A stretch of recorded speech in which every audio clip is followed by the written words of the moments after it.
regarding this ongoing debate, many scholars argue that most Ikwerre people originated from Igbo land, particularly communities in Ngwa, Mbaise, Arochukwu, Ohofia, and Olu, which are all part of the present-day Abia and Imo states. These groups are believed to have migrated over time and settled in the Niger Delta, where they became known as the Ikwerre.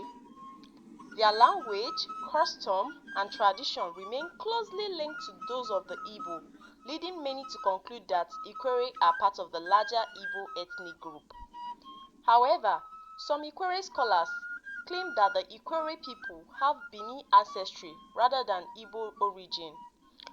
Dr. Kachukwu, in a recent interview with the Ikwerre TV, argues that Ikwerre evolved separately, influenced by trade, intermarriage, and historical migration. He also suggests that many Igbo individuals in Ikwerre land were originally slaves who were meant to be shipped through the Bight of Biafra during the transatlantic slave trade, but remained in the region after the abolition of slavery. He claimed that it has led to the linguistic and cultural blending, which some interpret as proofs of Igbo roots. Dr. Kachukwu also added that his 3 children do not bear Igbo name, rather they bear purely Ikwerre name, which left many wondering if it was his mother that actually gave him his own name, as it is clearly an Igbo name.